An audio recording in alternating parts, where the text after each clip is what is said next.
All right, what's going on, guys? Welcome back to Card Talk. I'm Ryan, joined as always by Tyler and Lou. And today is going to be a completely full podcast episode. We have a lot to talk about. We're going to talk about trimming cards in the video that was with Evan Mathis and the rounds it made on social media. We will get into that today. We're going to talk about Fanatics Live. They just announced that they're launching that. They're on social now. What does that mean for the hobby and live selling in the future? We're going to talk about a Black Knight Crystal Shard PSA 10 sale. Sold for over $30K. All-time record for any Fortnite card. Hasbulla 101. We'll talk about that. The NHL playoffs, the NBA playoffs, latest launch, all sorts of stuff. So big episode today. But first, we will start with the usual. We'll start with what's on your mind. Ty's got a little grin on his face. He looks ready to go. He's fired up. Big day for Ty. So we'll start with Tyler. Ty, what's on your mind today? Tuesday morning, 9:52 a.m. Look at us getting off the grid, getting a good start off the grid. That was a reference to F1 Miami. Ahead of the 10 a.m. typical start time.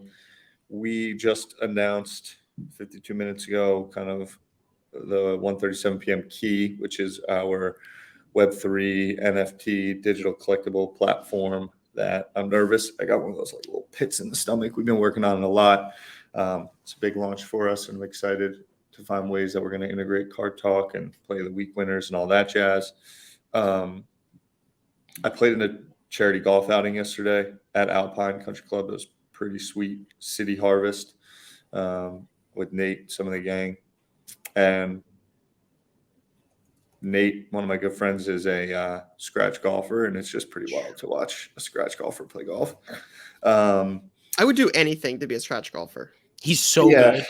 He's really like anything. Really and I was like, I mean, I can at least drive the ball like up impressively, I would say. And every time he's still another 15 yards out past me. The Knicks were depressing. Devin Booker is just really fun to watch play basketball comparatively. Starting to get warm here in New York City. Really feels like we turned the tide. We're sending you some beautiful weather. It's been nice here, and we sent it to you. You should be there today because it was very nice here yesterday. It was like 78 degrees. It was perfect. It's premium. Yeah, it's real nice right now. We got Mother's Day going on this Sunday. So just, wrapping my head around how I'm going to do it big for Mom Dukes. Those are the things that's on my mind. Short, sweet, succinct today. Lou, what about you? I mean, listen, I'm really only focused on one thing, and I got my favorite card of the year delivered to me. So I just want to talk about how much I love it. I just want it every day. I want to look at it every day. It's next to my desk. I pull it out of this little box that they ship it in, and I look at it every day, and it's my favorite thing. I think we need to find a way to make more meme cards. I think they exist out there, like in different forms and fashions, but I just want more things like this. Who do you think you are? I am in my life, because I look at it and I laugh, and that's what cards are supposed to be for. So also King of Collectibles. I'm not sure if you guys ended up catching up fully or not. I want to talk about that whenever you're ready. So that's on my mind. I watched all 6. Oh, you did? Mm-hmm. What a program. Yeah, it was very well done. It's like fun, right? It's like a fun collectible show. It's not as hardcore cardy, I think, as people thought it was going to be. Yeah, there's some really cool stuff in there. Yeah. I mean, some of those collections, again, you just wouldn't be able to see them else, otherwise. What about the Mac Watch? That was pretty sick, huh? Yeah, that was like, it's cool to see like that technology like in its infancy days and just understand what it turned into. Yeah, I also want to do a separate show, or at least like you know how they had James Corden has his show, Tyler, and then they had Carpool Karaoke became like its own monster, right? Yep. So I think King Collectibles is James Corden, and then the father and son item scouts. I forget their names. Apologies if anyone at the Golden Team is listening and I don't remember their name. I'm very sorry. But the father and son who are out on the road going to all these different places trying to find cards. I could watch hours of just them in a car going back and forth. It's so funny. And they go to these random houses, and this guy's like, I had this crazy baseball card collection, but I'm going to make you sell these Beanie Babies first. That's hilarious. So I can watch that all day. I like that. You know what it made me think of? The show Joey. Yes. I don't know. Shout What out that is. Joey. That was another offshoot. I got like 6 episodes, right? And then it was What's tough. Joey? It was a spinoff. Joey, Joey's a spinoff of Friends, just like the spinoff shows. That was a thing? Yeah. It got 2 Joey seasons. got his own show. Wow, I didn't know that. Yeah. Yeah, it was tough. It was not very funny. But I Ted Lasso, another one. Ted Lasso was came a off commercial. Yeah. Really? Yeah, it was like a bumper piece of content. Mm-hmm. It was a 15-second bumper on NBC Sports. You know something we should talk about? Like, I think we missed an opportunity to talk about this. I literally just had an epiphany out of this because you talked about Ted Lasso. This is not what's on my mind, but it just came to me. Like, but it is on your mind. So it's now on your mind. So yeah, it could be on my mind now. Like, Could. The Ryan Reynolds, is it Wrexham? Yeah, Wrexham. That story is like, yeah, wild. Have you watched the show? Wild. No, I haven't even seen it. Oh my god, why it's so good, the show. That's just crazy. Like, they got promoted. Like, I saw something on, I think it was on Twitter. Again, like, I'm just spitballing off of like a headline reading here, so don't hold me to this. Yeah, but facts like, don't matter. Facts don't matter. That's awesome. The 2 owners, it's Rob and Ryan? Yeah, Rob McElhenney and Ryan Reynolds. Sent the team to Vegas, told them like, hey, keep your credit cards at home, sent them to Vegas to like celebrate. Like, they spent 3 or 4 days in Vegas partying. Yeah. Like, that story is like, that's crazy. But like I said, banana land. Did you see? Sorry, go Lou. No, go ahead. There was a clip about the keeper. So the goalie for Wrexham, they brought back kind of out of retirement. I believe that's where he first started. But the punchline of what I'm trying to say is Ryan Reynolds gave him one of the gloves from the original Deadpool filming as a gift. Because he's like, I see you always giving your gloves away to people, and now I want to give you a gift. I'm going to give you one of the gloves from the original Deadpool. And he doesn't have – he would have gave both, but he gave one away in a Make-A-Wish thing. Mm-hmm. And, I mean, that's like – talk about a collectible. Yes. The original Deadpool glove from filming. But the whole thing is sick. Those two are doing it, like, incredibly properly. I mean, it feels like everything Ryan Reynolds touches is gold. And I don't want to downplay his partner, but – I saw he was trying to be – wasn't he in a bid to buy the Senators? Yes. Yeah, he's always trying to buy sports teams now. It's like his thing. Because he's Canadian. He's trying to get back to the roots. Yeah, they're living the dream, kind of like you buy a sports team, you just completely integrate yourself with the town, you make them really good, everybody loves you, and you just keep winning. They also entered a team like a B team, if you will, into the soccer tournament. I don't know if you remember the basketball tournament, TBT. Oh, they're doing a soccer version of it. They're doing a soccer version of it, $1 million cool. Cash prize. And they entered like a JV team. Just branding, smart branding. I didn't mean to get too off topic, but what's on your mind, right? We missed it, and it was too cool not to talk about. What's on my mind? One of the things rocking the Ohio State basketball tee today. Bronny James is a USC Trojan. Tough beat. Yeah, tough for sure, right? And on that same topic of missing out on top-tier prospects, the Columbus Blue Jackets got 3rd in the NHL draft lottery, so not even the second best player in the draft. I believe I talked about it before, but I think I even said it on Car Talk that there was no way we were going to get 1 and 2. It was definitely going to go our way where we were going to get 3, miss out on like the generational prospect that is Connor Bedard, miss out on the second best kid, and then, just kind of, get your pick of the litter after that. So shout out to what were your odds?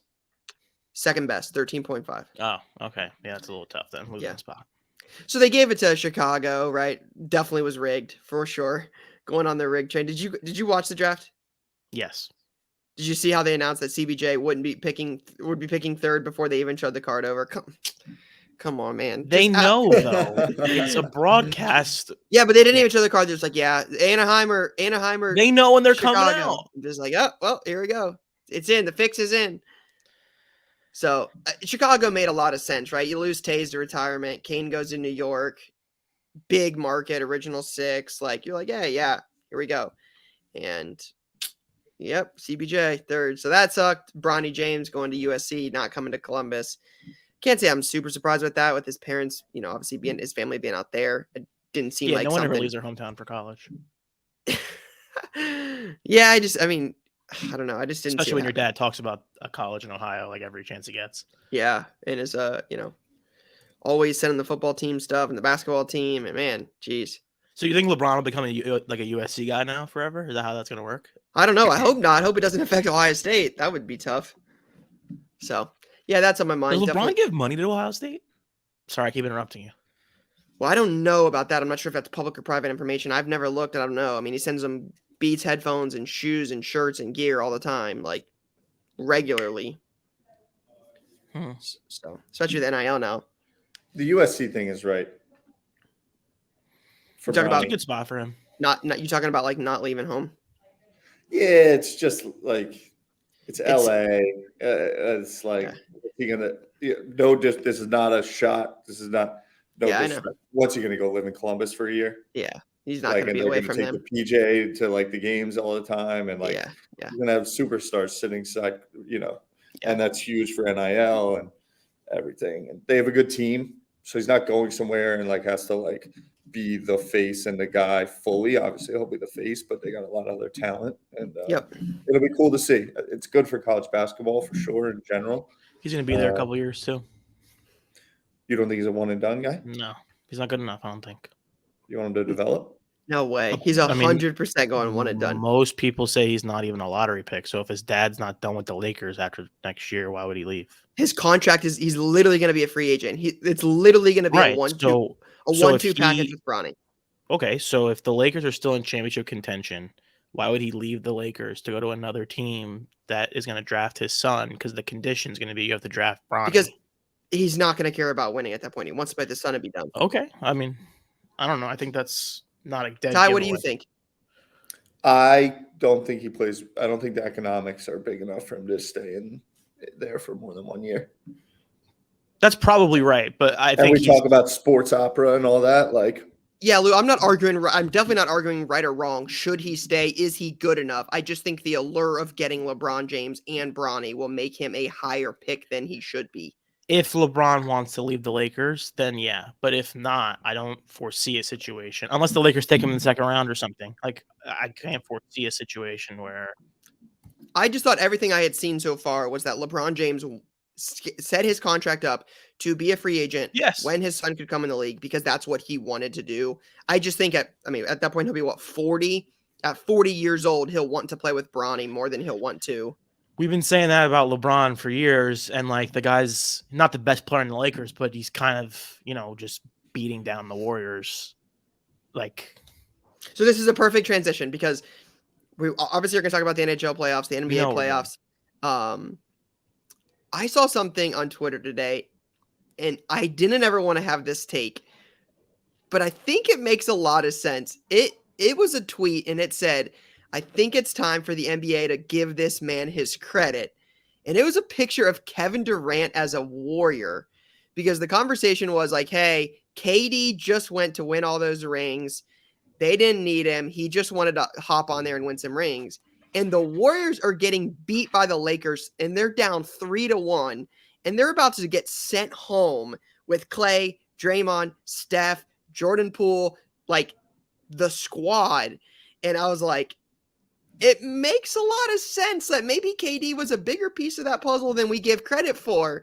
And I don't know. It was a very interesting take that got me thinking on this Tuesday morning. He was like the second or third best player in the league at that point. Was he not? Yeah. I think you could argue, he was. People love to hate. He was the best player on that team. Obviously, Wiggins won Finals MVP. But what a joke. KD was the best player on that team, but also Steph did win it last year. So, like, you got to give a little bit there. Yeah, sure. They've just been – they got a real issue with this guy, Jordan Poole. It seems like the Warriors are in for a big shakeup. They gave my man a couple bucks. I saw a tweet this morning, and it made me laugh so hard. It was like Draymond on his podcast with just a picture, and it said something like, And my king, LeBron, put up 26, 10, and 8 last night. Like, and it talks about Draymond giving LeBron credit after he beat him. Oh, yeah. I mean, like, Draymond clearly loves LeBron. Jordan Poole, like, that situation is just wild. I mean, it's never been the same since Draymond smacked him or punched him. Like, the Warriors, man, it's interesting times in Golden State. Yeah. This is what it is, though. It doesn't last Lakers, forever. Heat. I mean, the 7 and 8 seeds are both up 3-1 to go to the conference finals. We're going towards Lakers Celtics, right? That's kind of where we're headed a little bit. I think we're going maybe Lakers Sixers. Celtics ain't about that life. Okay. I picked the Celtics to go. I hope so. They're not. I'd be about that fine. life. As long as the Lakers are there, I'm good to go. Who do you want to win, Lou? The Lakers. The Suns Nuggets is the real finals. I just don't see any way I like the Lakers. I would love LeBron to go to another finals. I would love to see that. I don't know if anybody's beating the Suns or Nuggets. Those teams It's gonna be tough. are good. They It's gonna are. be real tough. But Ty, Lou, what's going on with the Knicks? They just don't have the talent to compete. They don't have the talent to compete. With the Heat? Randall's getting hot-headed. They're playing. The Heat play like a team. The Yeah, Knicks they're play a good. lot of like try to beat this Is that dude. coaching? It's a little coaching and a little we're getting cold. I mean, we just can't shoot from 3. Guys are nervous. Completely fell off. Obi's like chucking threes, and it's like that's not winning you a playoff series. Duncan Robinson has reemerged a little bit. This guy Strus just is pain. Jimmy Butler's a leader. Brunson is a leader too, but is a little bit hobbled and seems tired. It's bad. It's really bad. And Julius Randle, I love him. He's a really good player, but mentally, he's kind of just falling off a little bit. Soft. He's just getting frustrated. He just gets frustrated, and like that leads to then him just like doing dumb things, like not getting back on defense or letting balls go by him. It's tough. Those are definitely dumb things. It's painful right now. He seems like he's not a playoff guy. He might not be a playoff guy. Yeah. They coming back? They gonna win? No. They play at home. They might win at home, and then they'll lose in Miami. They're not going to win the series. It'd be fun. Game 5. Then you go back to Miami, but one can pray, but I don't think so. I don't think they got it. I don't know. Knicks Celtics would be pretty cool in the Eastern That'd be Conference Finals. sick. That'd be sick, but they got Spoelstra. We don't have Spoelstra. Yeah. True. All right. Did you guys see the news? I'm sure on social this week.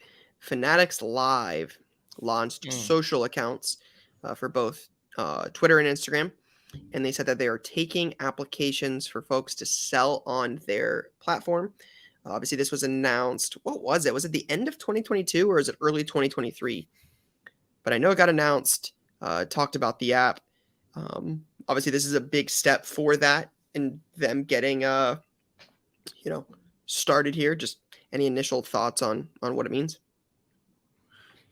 So I'm seeing apply to sell with us, join our beta launch. I think it's we've kind of talked about it at length. It's just more 360 kind of like how Amazon approaches business. They're just trying to keep it all in-house. Those that'll sell on the platform probably get, an inside look in terms of distribution of product. They'll probably get a little bit more white glove on the e-commerce side of things based on that being a major part of Fanatics business. It'll be interesting to see if people have to do exclusive or not, whether they're signing people to deals or not. I think it'll be cool. More options.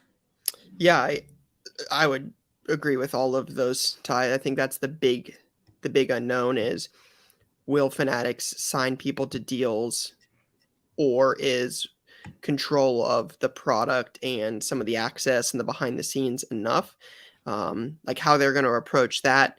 Again, the exclusivity or not. Can you sell on other live platforms? Obviously, there's a lot of them now. It's a big part of the sports card business compared to 18 months ago, right? There's so many, I can think of half a dozen live selling platforms right now. Fanatics is obviously going to be a big player in that space as this progresses here over the next year or so. So yeah, what it's going to mean, more competition. Competition's good for the hobby, right? It leads to, better experiences for both buyers and sellers. Yeah, it's going to be interesting, but it's definitely a big piece. It got a little bit of buzz initially, but I think it's kind of died down until they make more announcements on it. But I think it's a big thing for the hobby that is coming. So, let me ask you something, Ryan. As someone that does a ton of breaking, as someone that ships out a ton of product through live breaking, someone that spends a lot of time on live platforms, what are some things that you would love to see in a new offering? Yeah, so obviously, just to be clear, live selling, the only app we sell live on is Whatnot. Correct. Yes. Yeah. So a big piece of my business is on Whatnot. I love Whatnot. I have loved working with Whatnot for a long time. Some of the things I like about Whatnot are, there's a lot of things. The behind the scenes features, the ability to ship stuff so fast, the way their back end it works is incredible. That's one of the biggest reasons we went with them over continuing to sell on like IG Live, was just makes it all it's so easy.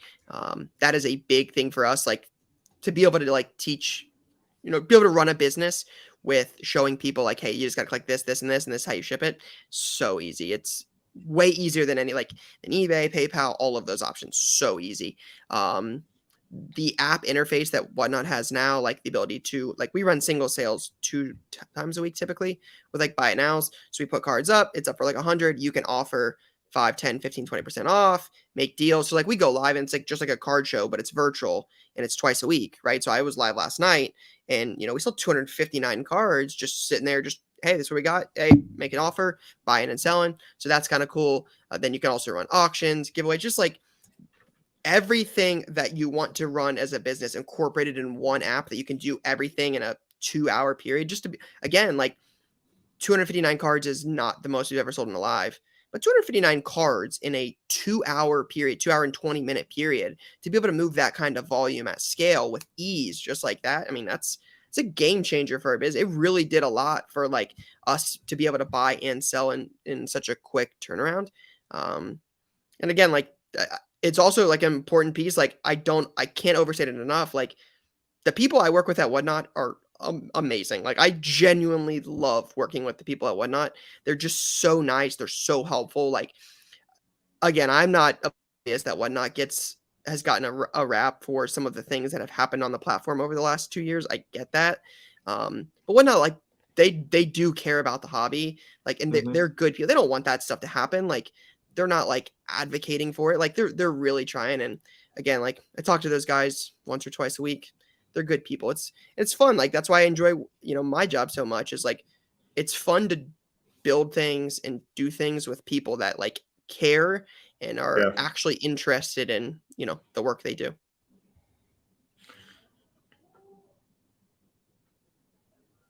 Makes sense. I was going to ask you a couple other questions.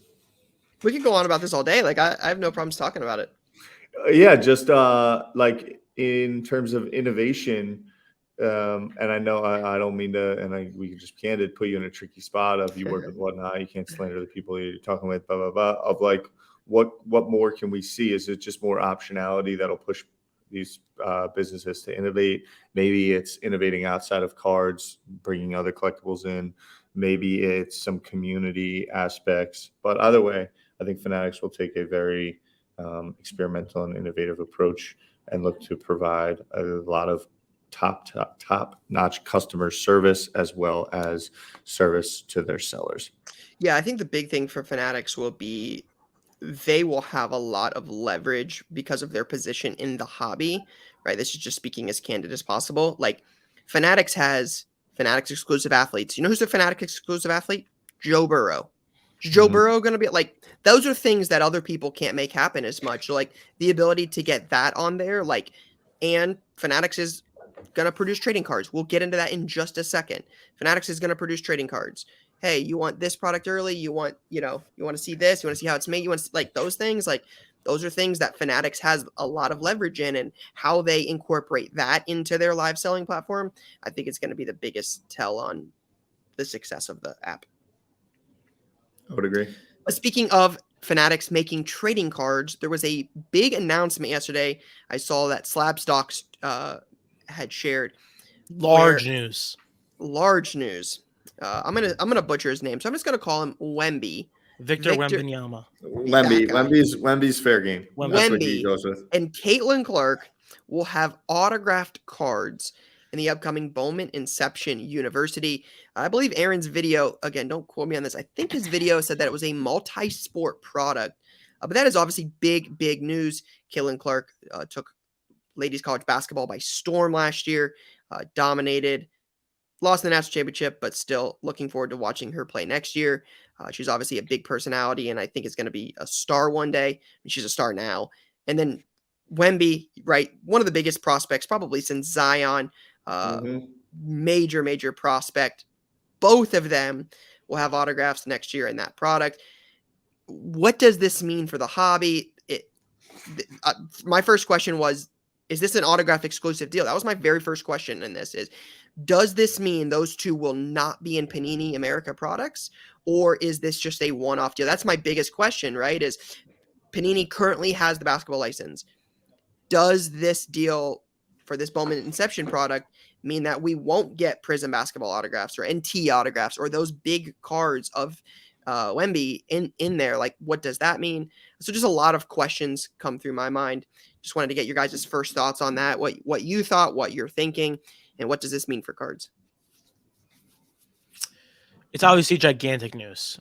I love the idea of a multi-sport product. I want more multi-sport I think we were talking about it recently. We need more multi-sport products. Now that you say that, like, I don't remember the last time we've really had one that's like a big one. Like, we get them from Leaf every now and then. We get them from like other companies, but Topps and Panini, we don't see them from. Is it like the last time I remember seeing it was 15-16 Immaculate Multi-Sport Basketball, which had Immaculate Multi-Sport. It had Devin Booker, Karl Towns, and all the UK guys. But yeah, it was multi-sport in there. You could pull like Brady, Michigan stuff. I would love to know. I'm looking at the full checklist now. It looks like it's mostly just not mostly. It is all basketball and football. It is basketball and football only. It looks like the names I'm looking at look like basketball players and football players. I don't see any other names that I know. I'm assuming you're going to say mostly NIL guys. I mean, yeah, certainly autographs and yeah. It's going to be cool. I'm looking forward to it. I honestly am and I think this is honestly, now that I'm saying it out loud, better. I'm surprised that it's Bowman Inception that's getting the first autograph. I kind of expected it to be, if it was going to happen, it would be in like a bigger product, right? Like Victor's first autograph would be in, a Series 1, not Series 1, but like, Topps Chrome Basketball or whatever. So Bowman Inception is cool. I'm looking forward to it. Caitlin Clark, obviously big autos. I saw some other names too that I recognized. All the big football players and basketball players basically are in here. So it's funny you mention Caitlin Clark, like in Bowman Inception. I thought we talked about this originally. Like the rumor was always that she was supposed to be in Bowman Chrome University, which I think comes out this month. And I think that would be cool because that would obviously have like superfractors, reds, oranges, things like that. Well, I think this has that also. But Bowman Inception, so Inception's typically like a thicker stock. Think of like Origins football, Lou. That's kind of what the Inception product is. But I'm looking. I mean, there's blue out of 99, fuchsia out of 75, gold out of 50, orange out of 25, red out of 5, and full fractors 101s. So there's a 101 Victor in here somewhere that's going to be worth a ton. Gosh. Yeah, that would be interesting because Inception's not been a chrome type product from my understanding. It's been a paper product. And do you think it'll have his French League basketball team on it? Because that's kind of cool. Or will it just be like a regular non-anything? I don't know. It's going to be very interesting to see what they do. That 101 Victor is going to go crazy. I think Anthony Edwards might be like my favorite player. And here's the seg. The seg is that there was a clip of him talking about Wembanyama. And he was like, He's like, we'll see. He's Like not he wrong. hasn't played. He hasn't played, an NBA season and had guys like Kawhi and Paul George and Jokic and these big dudes banging him every time he gets the biscuit. Like it's I just want to. There's a little bit about the hype. Obviously, he's going to be correct. Just want to the amount of physicality that happens in that league and the time that it takes for guys to settle in. I think is something that we should be thoughtful about, and I say that also just on the prices that may be spent in time. And look, I hope the dude changes the game, and all signs are pointing to that he is going to be a completely different cat. But Anthony Edwards just had a good clip of I'm excited to see him try to do his thing on a night in, night out basis when you're playing against some of these cats that are just banging you all day long. You watch these playoffs now, guys getting hurt, professionals have been in the league for a while. It's not easy. It's not easy to grind through a season. And you know what's crazy? Just want to temper the expectations of his first year. Ty, you talk about tempering expectations, and I think what's crazy is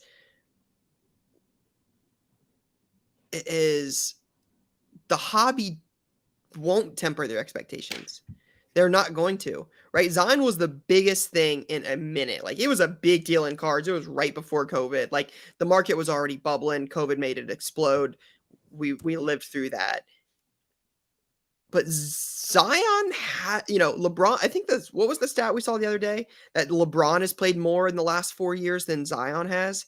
You're talking about 35 through 38, right? It talked about Zion was supposed to be really good. Zion is really good, but Zion hasn't played a lot of basketball. And big dudes, again, that was the concern with Zion. Could he stay healthy?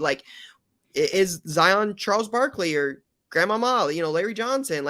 Is that what Zion's bound for? We'll see. Or is he going to be LeBron? And even with the major, there's a lot of major losses in cards over the last 18 months, 2 years because of, Zion PSA 10s, I think peaked at $900. Those cards are $60. What was that tennis one we were talking about yesterday? Yeah, the Serena Williams PSA 10 sold for $14K. The card's down under $100. There's some major losses in cards over the last 2 years. Zion's probably near the top of some of those lists for major losses. And when Victor comes into the league, nobody's going to be like, man, I lost on Zion. It's going to be like, can't wait to buy this dude. Jokic 2.0, Jokic, Dirk, Luka all mixed into one. This kid's the real deal.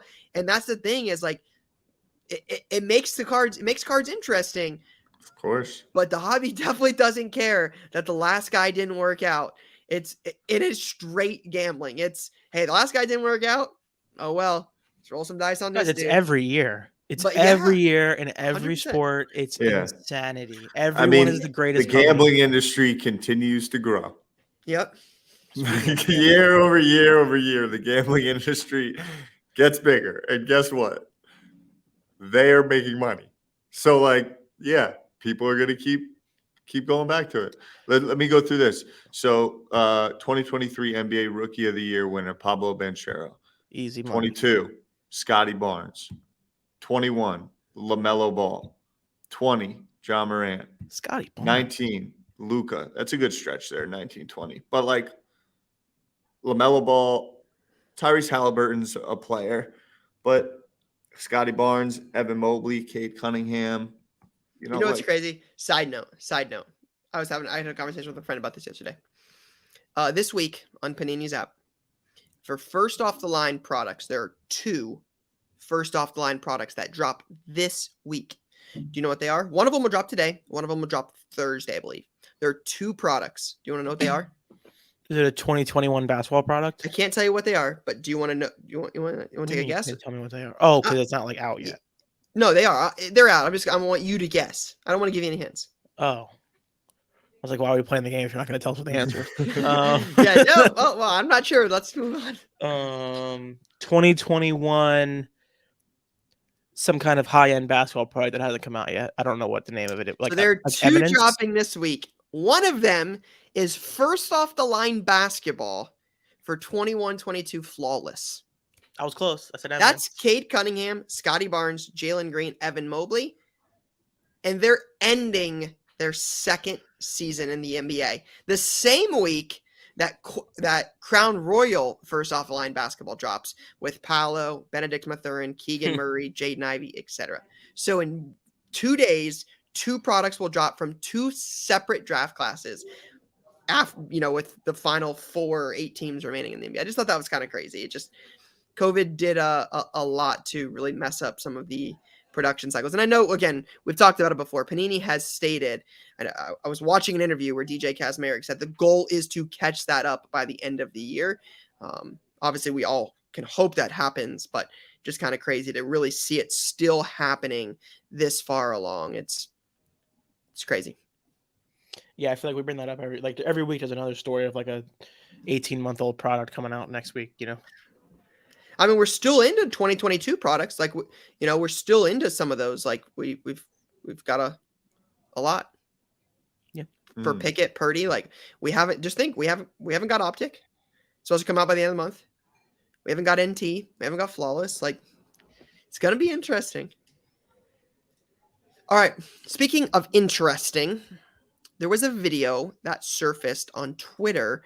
I want to say about 10 days ago, 2 weeks ago at this point, of Evan Mathis. I believe it was on Twitter, Instagram, TikTok. I don't remember where it went. There's a video that Evan Mathis posted. I would love the title. JD, you have the title. Essentially, it was Trimming 101. Yeah, how to trim your cards. Yeah, how to trim your cards. It was about a 5-minute video. Not gonna lie, I watched the entire video for the first time this morning. I had seen it, talked about it. I'm like, this is stupid. No, thanks. Didn't watch it. Jay sent it, said we're gonna talk about it today. And I watched the entire video from start to finish. He trims like a Glenn Topps card, old Topps card. Guy's name was Glenn. Makes a reference about that in the video. But essentially in a 5-minute video shows you exactly how to trim a card. Does so with the said card, and it is what it is. It's trimmed and it's wild. It is what it is. It is what it is. You look at it and you're like, wow, this card, like, it makes the card look good. Not arguing it's the right thing. That's not my argument here. I'm just stating that the card definitely, like, without the way he does it, like, and shows it in the video, the card at the end, you're like, wow, you can't even tell. And I think that's a concerning thing here. I don't understand why you have the video, what the point of it is. I've tried thinking about that this morning on, like, why you would even make such a video. But I'm hoping you two can maybe help educate me on the thought process behind putting out a video about trimming cards in what I would assume is probably one of the most frowned upon things in the entire hobby. I would like to not be associated with rationalizing why people would trim cards. I would like to disavow myself. I can maybe try to rationalize. Okay. I will not. One, he probably doesn't care. That's for sure. And he doesn't care. That what you said? Yeah, he doesn't care. Okay, so don't care. Growing up in middle school, I myself, and along with many humans, would come into New York City, go to Canal Street, and buy fake Jordans, and then wear them. And then, if you play basketball on them, and all of a sudden, like, they like get scuffed up, and you could tell they were fakes. Everyone would make fun of people. In the art world, there are fakes of Rothko this and Basquiat that and what have you, and some have gotten through big auction houses and been auctioned off. Some people buy fakes because they don't care, because they kind of look good. And I guess where I'm going is, like, I guess you could boil it down in that, what if someone just wanted one of those in their home as a piece to display and didn't care about it being super legitimate and worth anything. Would you pay So full I price get for your where fake Chinatown Jordans? no, that's the difference. That's the difference. Yeah. But what I'm saying is I don't yeah. know, like there's maybe a link, because I'm either like he can go to jail for fraud or he's doing this as like a just cool. This thing is ridiculous. This whole grading situation, trying to bring light to it, and then just saying maybe I can just make the card nice and people will want it if I'm going to be on the nose about it being a fake. Yeah, but I think I can't draw the in between of that. Lou's point is like the most valid though, because it's like you're not getting the trimmed X card like Babe Ruth, Luke, whoever this big name is. Like you're not getting that card at trimmed discounted pricing. You're getting it at the premium price because you're not trimming a card to take it from a 5 to a 2. You're trimming a card, take it from a 5 to a 9. And on the vintage cards that you're trimming, the price point on those cards is substantial. It's not small. So like you're not getting a discount because it's trimmed.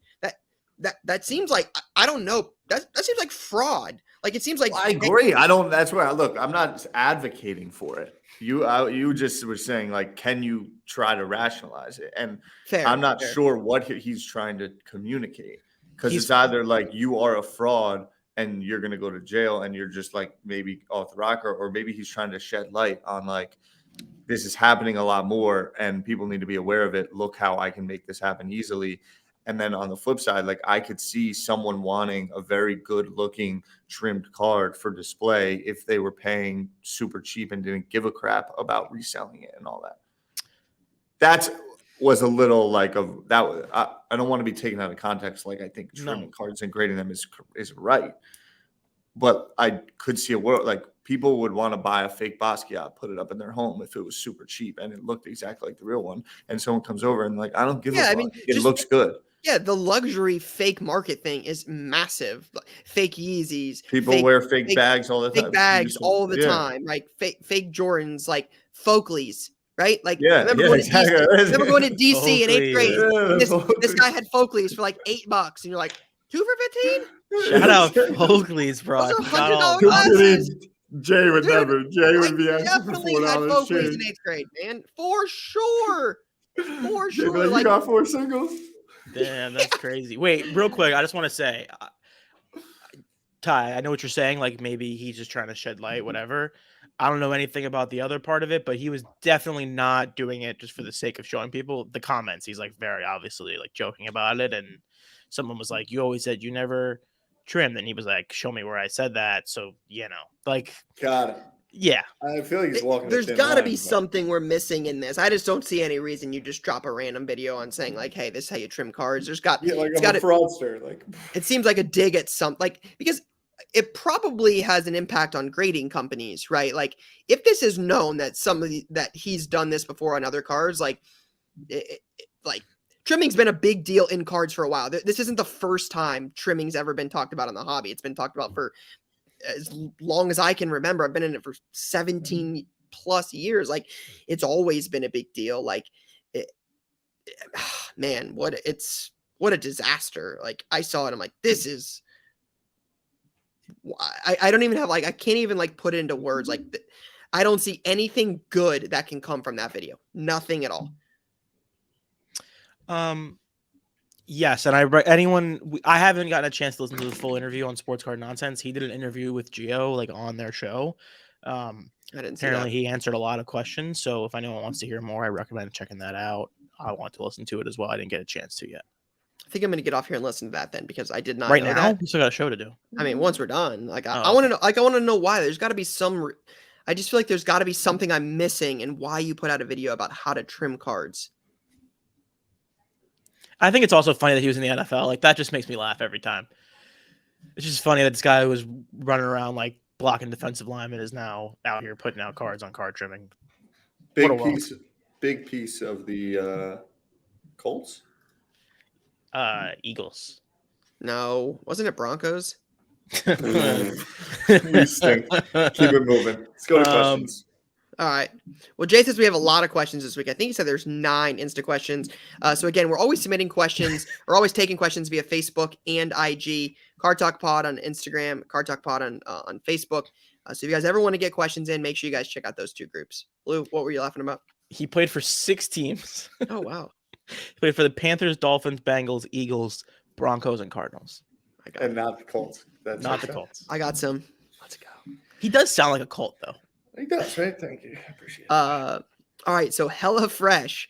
In how many years will cards made in 2023 be considered vintage? Something to think about, Tyler. 30. Time is time. Let's see.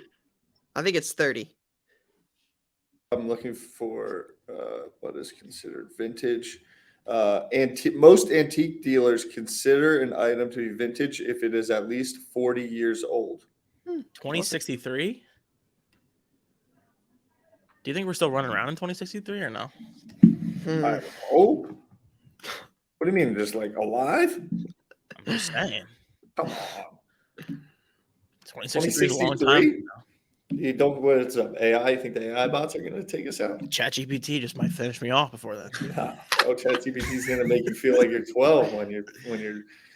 I have been doing a lot of AI, Tyler. You'd be proud of me. I am pumped about that. I am pumped to hear that. So let's go with 40. I think 40 is a fair. But listen. 1989, Ken Griffey Upper Deck Star Rookie. Is that vintage? 1989. Griffey Upper Deck Star Rookie. Is that a vintage card? I can't go vintage on that personally. 1986 Fleer Jordan. Vintage or not vintage? Yes. I think that is like right at vintage, and that would be 37 years old. Right? 86. Mm-hmm. So, like, if you looked at Michael Jordan a human, would you consider him vintage? I mean, he's got to be, 65 years old? That's kind of like, I'm like, I don't know if he's vintage yet. How old was Jordan? 60? What a question. 63 years old? I mean, he's old. He's more vintage than not. He's more vintage than not vintage. He's 60, so he's vintage. Yeah, I mean. What's your answer? Is Jordan rookie vintage? Yes. It's like right there, though, right? Yeah. I don't think the 89 Griffey's vintage yet. We got a little ways on that. Agreed. I think if you retired in the 90s, your rookie card is vintage. How about that as a take? I'd like the 40-year line. Yeah, 40 is pretty close. Like a Lou is vintage. Jordan's like right there for me. Who's Lou? Lou Alcindor. Oh. All right. Next question. Chop It 23. Favorite card you've picked up recently? Just this one. I'm trying to get my man Tosin. I'm trying to just keep collecting my buddy Tosin. Those have been my favorite pickups of late. Here you go. Right here. Those are those. What's it called? True Creator, right? That's right. One of one. What? Yeah. So for those listening, not watching, I picked up a Marvin Harrison Jr. autograph. I believe he's only got autographs from like 2 sets, and they're not like Panini Topps Leaf. They're like, this is from True Creator. So shout out to Pac-Man. Pac-Man's actually in this product. He's a card content creator, but he's got autographs in this. And I found this the other day from a friend who had it. It's a 1-of-1 Marvin Harrison. This dude, I've talked about it before. We're not going to go into this. This dude's special, and he's going to be really, really good. And I wanted to have one of his first cards. So went out and got a Marvin Harrison Jr. 1-of-1 rookie auto from True Creator. I thought that was kind of cool. Great play. Sick. So he's so good. HK Sports Card. Thoughts on the NHL draft lottery and CBJ going 3 like Ryan called it? See, he said go Jets. I told you guys on the show before, that was exactly what was going to happen. CBJ wasn't going to get 1. They weren't going to get 2. They were going to get 3. And I said that. It's not what I wanted. I went out and bought a dang Connor Bedard CBJ jersey off of Fanatics website, had it here, posted it, and it's about worthless now. So kind of a early pull by you, right? Or no? Yeah, just it's like Like, how much did you pay for that? Isn't that like a lot of money? Yeah, but think about it like this. It's no different than like getting a tattoo that says like Jets are 2024 Super Bowl champs. Like people do that all the time. I just didn't put it on my body. It wasn't a permanent thing. It was just like a temporary thing. Mm-hmm. You would make fun of me if I did that, right? Just so we're clear. Well, yeah, sure. But if you got a hoodie, I would just laugh at it. Like that's what I did. Okay. I could take it off. It wasn't a Connor Bedard, future Hall of Famer. Like it wasn't a statue of him outside a Nationwide arena tattooed on me. It was just a jersey. Just kind of, fingers crossed, but kind of hope this that this happens. Speak it into existence. Yeah, and it just didn't. Manifest. Yeah, I thought you did a good job with it. I had no judgment. I thought it was the right play. I What are you going to do with it now, though? It was funny. I mean, the right answer is probably to donate it, and You were going to say throw it away, weren't you? absolutely. I mean, that could definitely. No, be. I think he was going to stick it in like a bin in one of his storage units. Oh. Nah, I can't even look at it. It was so disappointing. So disappointing. I wanted that pick so bad.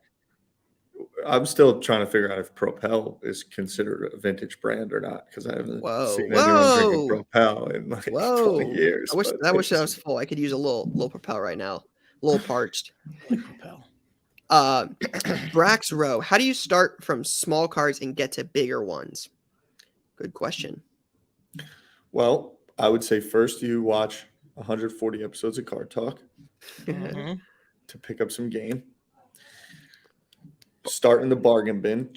Courtney's also made some great little like trade up videos. But how do you start from small cards and get to bigger ones? By having knowledge. I would say by having knowledge in a specific area around demand. So if it's Pokemon, what are the Pokemon that people enjoy more than others? And can you go to a place where the people that are selling it do not have the same either knowledge or care to have the knowledge? Because their business may not be based on trying to get the margins on every single card. But not try to do everything, right? So like I may know Penn State players better than Ohio State players. So I'm not going to go into an Ohio State box and be like, that's how I'm going to start. Start with where you have the most passion and knowledge. That's what I would always say. There's going to be gaps. If you go to card shows and you're super passionate, super knowledgeable about something, you'll be able to find arbitrage in that. That's my take. Yeah, I think that's great advice. Starting with what you know is always the easiest, less likely to get burned for sure. But just also know that it takes a lot of time. It takes patience, right? Like trying to skip steps. That's how you get burned. But bargain bins, buying in bulk. Again, just being willing to learn. It takes time. Like 2006, man, I was buying Tom Brady base cards and filling a Patriots binder. I actually have it over here. It has my home phone number. It says like, if lost, please call Ryan. It's got my home phone number when I was a kid. It's got my Brady all sorted. Then it's got Randy Moss. It's got Wes Welker. It's got Asante Samuel, right? Like that's where I started. And then eventually you find something, you flip it, you make a couple bucks and you put that and reinvest it. It takes time, but bargain bins, buying in bulk, being willing to learn, it can definitely happen for sure. All right, card collector 1116. Start bench cut. John's of Bleecker, Roosters, and Ryan's local barbecue. Oh, that's great. What's Roosters? Oh, you guys didn't have Roosters when we were here? It's a little like bar food type like wing spot nearby. They got good apps. Didn't we go to that chicken spot? Yeah, we went to Hot Chicken Takeover. Yeah, that spot was dope. That spot was good. That's good. The local barbecue place is my favorite. Rudy's. They were at trade night that night. I remember. Rudy's is legit. It's better at the actual fire spot. Mac. Yeah, it's actually better at the spot, but that place is banging. Start bench cut. I'm gonna cut Roosters for sure. Reg loves that spot. Loves Roosters. It just wings. Like I love it. Like, but I'm an apps guy, and like I don't know. Maybe I want to cut John's a Bleecker. Like they only have pizza. Like at least the other spots. Like if you're gonna eat it forever, you've got to have options.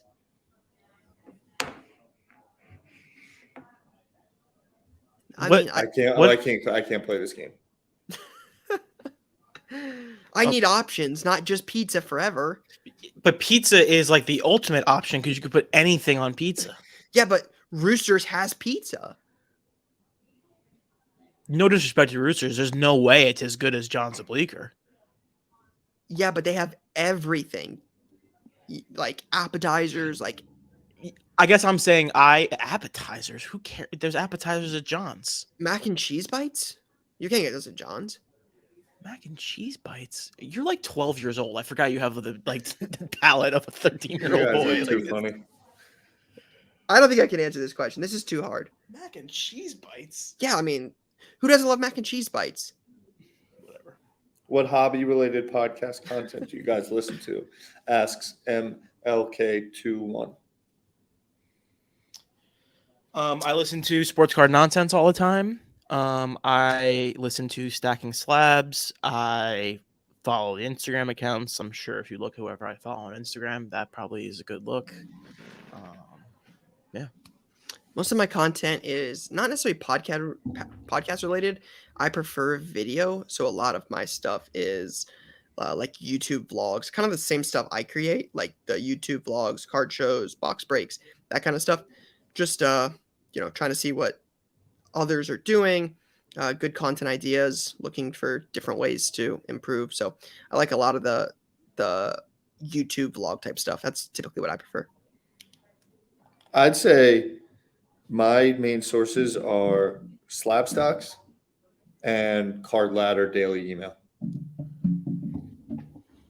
Card Ladder Daily Email I check out every day, and it's like my boom, see the high sales, feels like it gives me a little pulse, and then Slab Stock and what Aaron does has infiltrated my feed.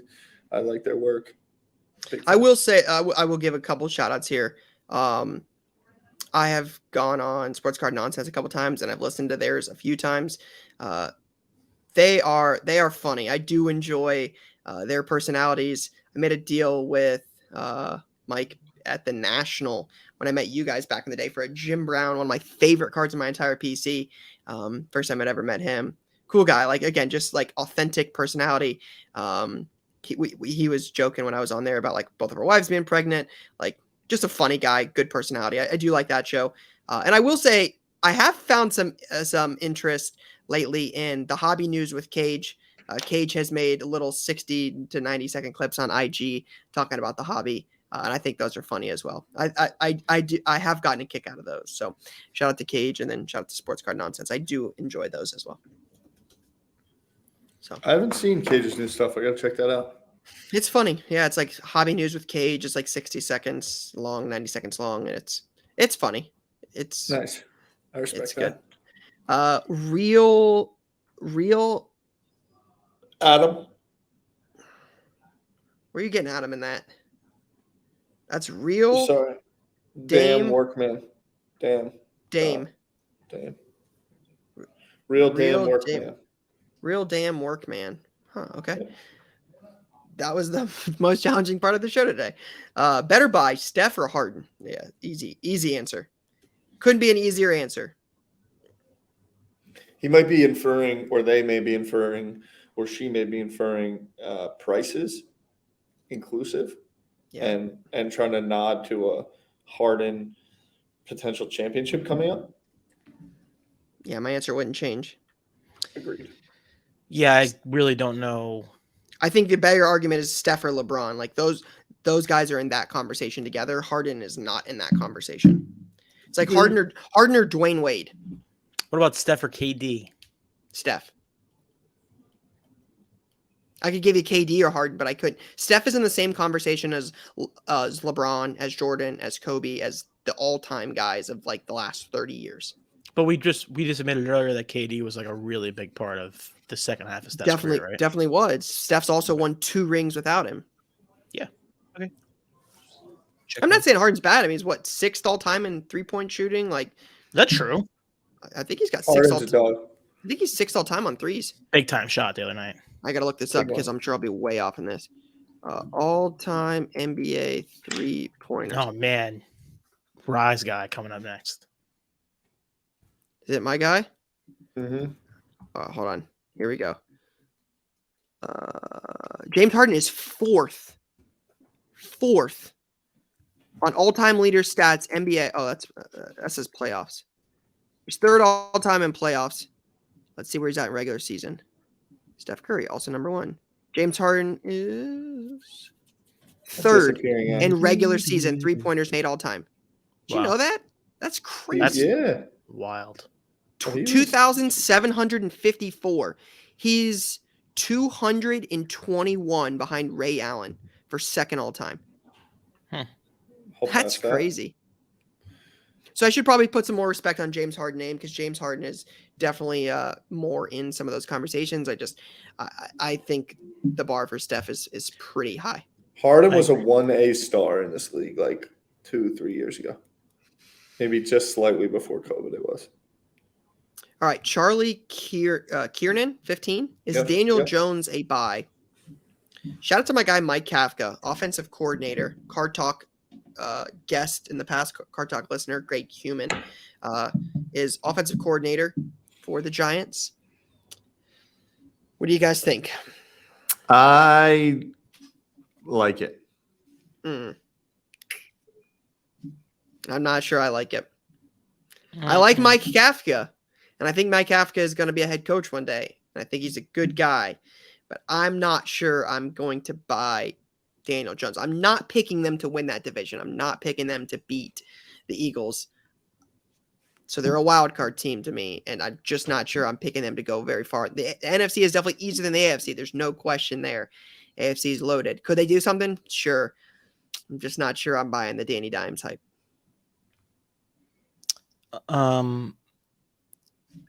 All due respect to everyone involved, the Giants seem like a prime-time candidate for a big-time step back in year 2. They were probably one of the most unsustainable teams. People talk about the Vikings being unsustainable. The Giants are a couple bounces. Now, I also said Jalen Hurts was terrible, and Jalen Hurts was runner-up in the Super Bowl. I like the guy. Runner-up in the Super Bowl and runner-up in the MVP voting. So, yeah, you got to take my word with a grain of salt at this point, you know. Would you rather buy Daniel Jones or Kyler? Oh, God. Daniel Jones. Daniel Jones, yeah. I think Kyler's out next year. That's crazy, huh? Yeah, he took an offensive tackle to protect Caleb Williams. That's kind of crazy. He was an MVP like 5 minutes ago. Yeah. Yeah, Danny Dimes. That's a good question for the chat. Chat, if you see this, comment on YouTube. Maybe drop something on the IG, drop something on Facebook. We'll get some polls up there. Who would you rather buy? You got to buy one. You got to keep their cards for, let's say, 2 years. 2 years. You got to keep somebody for 2 years. Who you buying? You buying Danny Dimes or you buying Kyler Murray? Good question. That's crazy. That's even a question. Homer's Sports Cards with a great question, and this is the last one. He says, there seems to be multiple card shows most weekends within a short drive. Do you think it's better for the hobby to have fewer, better shows that are well attended, or as it is now, having more watered-down shows with less attendance? It cannot be a good thing for the hobby with more shows with less attendance. That cannot be a good thing. I don't think. Yeah, I mean, it's kind of the framing of the question is kind of broken because you're saying would you rather have less shows with more people or more shows with less people? Like obviously, but more shows is better. I think more shows is better because it's like Fanatics Live coming into the mix. I think more competition. Yeah, like it forces shows to level up. If you have one show that doesn't have good way to look at it, it's going to draw the audience, right? Think about a town and it only has one restaurant.